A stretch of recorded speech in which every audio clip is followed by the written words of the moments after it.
NCBM 0324, Section 2.4, Rounding and Finance Formula Practice, Part 2.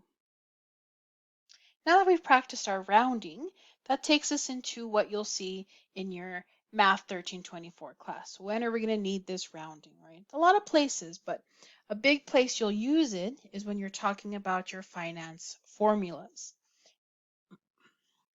You'll learn about those formulas and how they're developed in your other class, but a big part of those more complicated problems is learning how to input this into your calculator. And it's important that you get used to your calculator, so when it comes time for your exam, you have it, you know how to use it, you can use your time to answer the actual question. The other important part is that since we're dealing with money, we want to make sure that we only round at the very end of the problem. We want to keep our values as accurate as possible because we're talking about this particular unit in our problems, right? This money idea.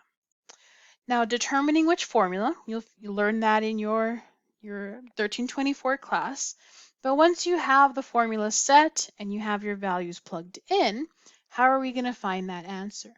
Well, to do that, we're going to evaluate, but we're still going to follow our order of operations. So this order of operations follows us in all parts of our class here. Now, with some practice, with enough experience, you may feel comfortable to input these calculations, these evaluations, all at once. But to start, it may be useful to go step by step, taking it one piece at a time to make sure that the values are being inputted correctly. It's also making sure that your calculator is understanding what you mean in the right way. Let's start by looking at a future value annuity. So with the values given, we're going to calculate the future value of the annuity, and we're going to round the answer to the nearest cent. So remember, cent is the same as at thousandths place. It's 2 decimals at the very end, though. Only until the very end do we want to round. So from our other class, we know that this is our future value annuity formula. You may see a different version of this, but overall, this is a calculation that we would have to make. So they're giving us our values. We're looking for the future value. We know the payment, the interest rate's already been converted. Our time and our number of compounds per period is the 12 here. So we'll plug everything into its right place. Payment, rate, time, and the M values. Now we'd end up with something like this setup here.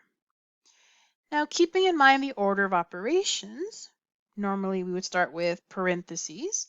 So we have parentheses in a few places here, but we also have exponents. And I'm going to do those multiplication in the exponent in those upper parentheses first to get that out of the way.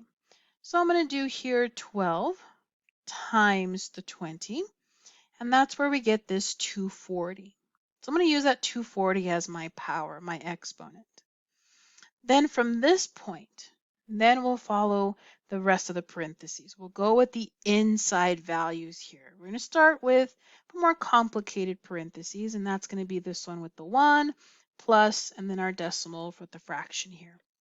So in fact, I'm going to start with that fraction.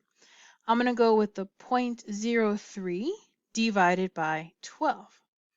That's going to give me this 2.5 in my calculator times 10 to the negative 3. If your calculator has this, just know that this is scientific notation. It's our way of writing really big numbers and really small numbers.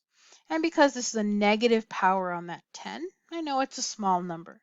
So to write it as a regular decimal, we would take the decimal place here, the decimal symbol, and we'll move it to the left 3 places.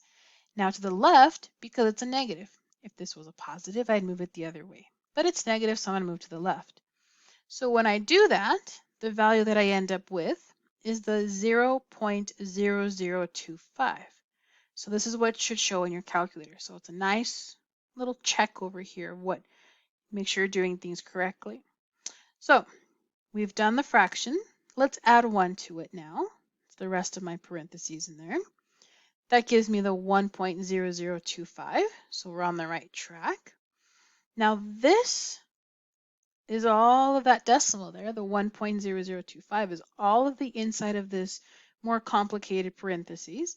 And then I have to raise it to that power. Now, depending on your calculator's model, your power button, how you do an exponent, could be this little caret symbol. It could be a button that has y to the x or x to the y. It could be, in my case, just an x with a box in that exponential place. So I'm going to use this. Notice I haven't cleared my calculator. I'm going to raise it to that 240 that we found at the very beginning. Now our decimals are looking a little bit more complex. So this number, 1.8207 and so on, is representing this upper left-hand part of my fraction. Now from there, I have to subtract 1. Because that will be my next operation in this numerator here. Right? Gotta do the numerator, fix this up before we can do that larger division. So now I have this decimal. Notice my check here is looking good. Now that's all of my numerator, and I'm going to divide that by my denominator. Now to make sure that I'm not rounding too early and I'm not leaving any decimals off, here's how I'm going to do this next division. I'm going to kind of do a double division. I'm going to have my answer, the answer right before it, divided by, and as I see it written, I'm going to enter it. So with the parentheses in front of the 0.03 and after the 12, that's going to take care of all of this division, this larger division for me. So we're using our calculators to our advantage. So now we have the number 328.3019981. And that's all of this messy part, all of that fraction part of our formula.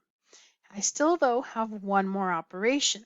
I still need to multiply it by the 150 in the front. Leave that for the very end. That's always going to be a multiplication that happens at the last step. So times the 150 gives me my answer. So then we got to do the rounding.